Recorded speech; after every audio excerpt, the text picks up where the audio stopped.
हरे कृष्णा। हरि ओम शांताकारकं भुजगशयनं पद्मनाभं सुरेशं विश्वधारं गगनसदृशं मेघवर्णं शुभांगं लक्ष्मीकान्तं कमलनयनं योगी ध्यानगम्यं वन्दे विष्णुभवभयहरणं सर्वलोकैकनाथनं। श्री गणेशाय नमः। ओम नमो भगवते वासुदेवाय। हरि ओम नमो भगवते वासुदेवाय। आज मैं आपको 12वें अध्याय की कथा सुनाने जा रही हूँ। उससे पहले मैं विष्णु भगवान और लक्ष्मी जी की एक कहानी सुनाने जा रही हूँ।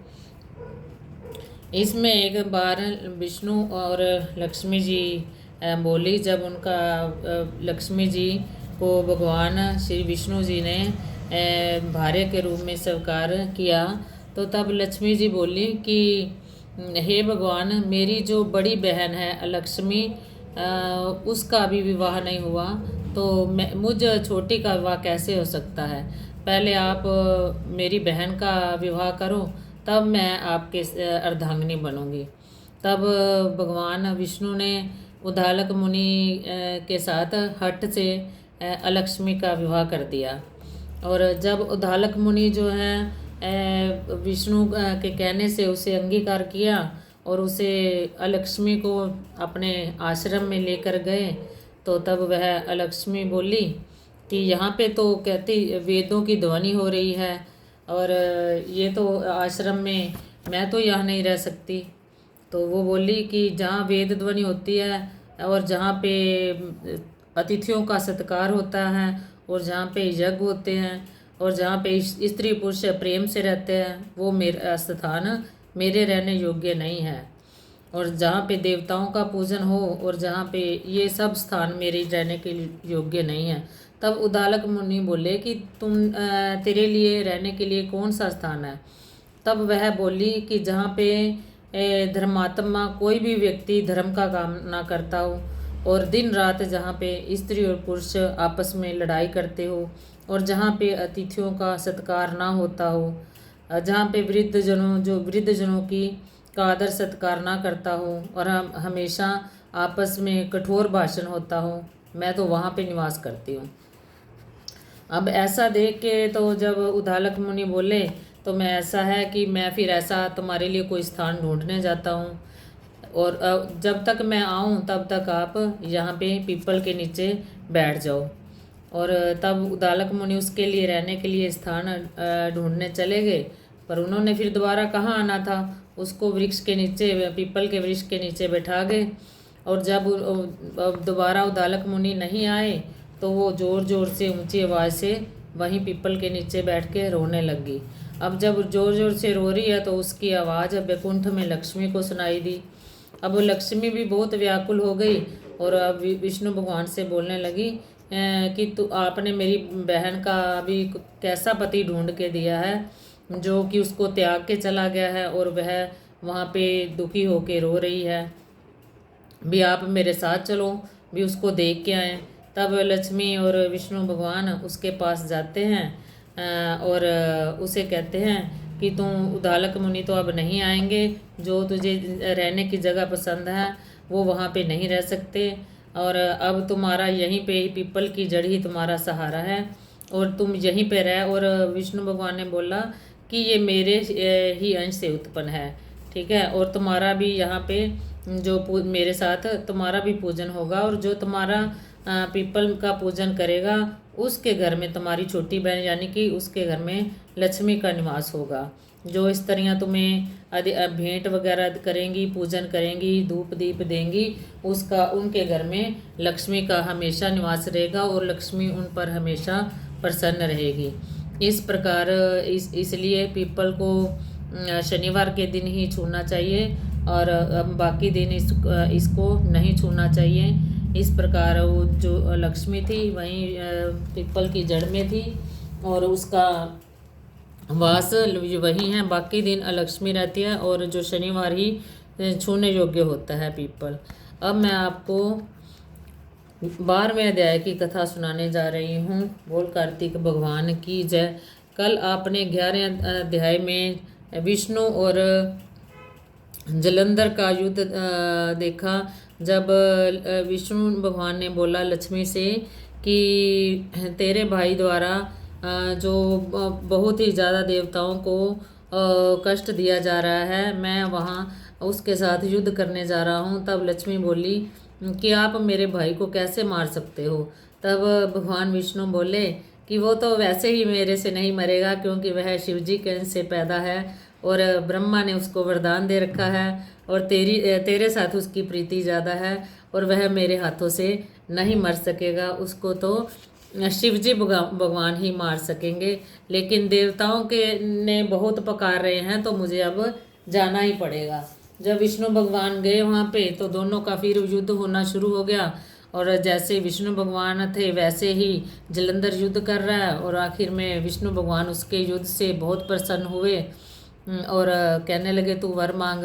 तब जलंधर ने बोला कि आप मेरी बहन सहित और अपने गणों सहित मेरे घर में रहो। तब विष्णु भगवान ने उसे तथास्तु बोल दिया और वो उसके जलंधर के घर में पधारे। और जो जलंधर था वैसे बहुत ही अपना धर्म का राज्य करता था, उसके नगर में कोई भी दुखी नहीं था, कोई दरिद्री नहीं था, लेकिन उसका देवताओं के साथ बहुत वैर विरोध रहता था, क्योंकि उसका जन्म दैत्यों के घर में हुआ था। तो इस प्रकार अब मैं आगे द्वादश अध्याय की कथा सुनाने जा रही हूँ। नारद जी बोले, उस दानवेंद्र राजा ने विधि पूर्वक मेरा पूजन करके हंसकर कहा, हे ब्राह्मण, आप कहाँ से आए हैं और कहीं कुछ वस्तु देखी है जिसलिए आप आए हो, आज्ञा कीजिए। नारद जी बोले, हे दैत्येंद्र, मैंने एक समय कैलाश पर्वत पर जाकर वहाँ पार्वती के साथ बैठे हुए शिवजी को देखा। 10,000 योजन चौड़ा वह कैलाश पर्वत है। वहाँ अनेकों कल्प वृक्ष और कामधेनु हैं और चिंतामणियों से प्रकाशित हैं। उसे देखकर मुझे आश्चर्य हुआ कि तीनों लोकों में इसके समान रिद्धि कहीं है ही नहीं। हे दैत्येंद्र, तब तुम्हारी रिद्धि की मुझको याद आई, उसके देखने के लिए मैं यहाँ आया हूँ। स्त्री रत्न के बिना इस तुम्हारी रिद्धि को देखकर विचार करता हूँ कि महादेव जी के समान सुखी कोई त्रिलोकी में नहीं है। अप्सरा, नाग कन्या आदि यद्यपि आपके यहाँ हैं तो भी वे पार्वती सी सुंदर नहीं है, जिसके सुंदर रूप समुद्र में डूबकर ब्रह्मा ने अपने वीर्य को छोड़ दिया। मछली रूपधारी पार्वती की सुंदरता रूपी वन में महादेव जी ने भ्रमण किया। रचना करते समय ब्रह्मा जी ने पार्वती जैसी अनेक अप्सराओं को बनाया, परंतु उसके रूप के समान कोई अप्सरा ना हुई। स्त्री रत्न के भोगने वाले महादेव जी का वैभव श्रेष्ठ है, परंतु सब रत्नों के पति जो तुम हो, तुम्हारा वैभव वैसा नहीं है। ऐसे कहकर जब मैं वहाँ से चल दिया तब वह दैत्यराज उसके रूप को सुन कामदेव से पीड़ित हो गया। नारद जी ही बता रहे हैं अपनी बात कि मैंने आके जलंधर को ऐसे बोला सारा पार्वती के बारे में। तब भगवान की माया से मोहित होकर सिंह के पुत्र राहु को महादेव के पास भेजा। उज्ज्वल चंद्रमा के समान कैलाश को क्षीण चंद्रमा की तरह अपने काले रंग से रंग कर वह राहु वहाँ गया। नदी से निवेदन किया। तब राहु महादेव जी के पास गया और उनके सूचित करने पर राहुल बोला, हे वृषध्वज, त्रिलोकी के स्वामी रत्नेश्वर जलंधर की आज्ञा सुनो। शमशान निवासी हाड़ों की मालाधारी दिगंबर, तुमको हिमालय की बेटी ऐसी सुंदर स्त्री किस कारण से मिली है? मैं रत्नों का स्वामी हूँ, वह स्त्रियों में रतन मेरे ही योग्य है, तुम जैसे भिखारी के योग्य नहीं है। नारद जी बोले, राहु के ऐसा कहते ही महादेव जी की ब्रिकिटी से भयंकर ऐसा एक पुरुष पैदा हो गया, सिंह के समान जिसका मुख है, लहलहाती जीभ है, नेत्रों में ज्वाला है, ऊपर को केश है, सूखा शरीर है। ऐसे वह दूसरा नरसिंह लगता था। उसे अपने खाने के लिए आता देख डर से राहु भागा। बाहर जाकर उसको उसने पकड़ लिया। जब वह राहु को पकड़कर खाने लगा तब शिवजी ने उससे निषेध किया कि यह मारने योग्य नहीं है, यह दूत है और पराधीन है, क्योंकि ये दूत के रूप में है, ये किसी के द्वारा भेजा गया है, इसको मारना निषेध है, छोड़ दो। यह वचन सुनकर राहु को आकाश में छोड़ दिया। फिर महादेव जी की पुरुष ने प्रार्थना की। पुरुष बोला, मुझको बहुत भूख लगी है, हे देव, मैं क्या खाऊं? मुझे आज्ञा दो। शिवजी बोले, तू अपने हाथ पैर का मांस खा ले। नारद जी बोले, शिवजी की आज्ञा से उस पुरुष ने हाथ पांव का मांस खा लिया, केवल सिर ही बाकी रह गया। सिर ही जिसका शीश शेष रह गया देख शिवजी प्रसन्न होकर उस भयंकर पुरुष से बोले, हे कार्तिमुख, तू सदा मेरे द्वार पर रह। ये कार्तिमुख है जो सावन के महीने में जब शिव जी की पूजा की जाती है तो ये सबसे पहले बनाया जाता है। और वैसे भी जब हम शिव जी के मंदिर में जाते हैं तो सबसे पहले द्वार पे हमें दोनों साइडों पे जल डालना चाहिए। वो उससे जो कि होता है कर्तिमुख की पूजा हो जाती है। तो नारद जी बोले, उसी दिन कर्तिमुख देवताओं के द्वार पर रहने लगा। जब भी यानी कि जो द्वार पे हम सुबह जल डालते हैं मंदिर के गेट पे ही सबसे पहले दोनों साइडों में, इससे कार्तिक मुख की हमारी पूजा हो जाती है। जो पहले कार्तिक मुख का पूजन नहीं करते उनका पूजन व्यर्थ है। जो ऐसा नहीं करता उनकी जो शिवजी की जो पूजा होती है वो व्यर्थ जाती है। उससे छोड़ा गया राहु बर्बर स्थल पर गिरा, इसी से बर्बर नाम से प्रसिद्ध है। फिर उस राहु ने अपना द्वितीय जन्म समझकर जलंधर के पास जाकर ये सब बातें कही। इति द्वादश अध्याय। बोल कार्तिक मातम की जय, बोल तुलसा मैया की जय, बोल विष्णु भगवान की जय। सर्वे भवन्तु सुखिना, सर्वे सन्तु निरामया, सर्वे भद्राणि पश्यन्तु, मा कश्चित् दुःखभाग् भवेत्।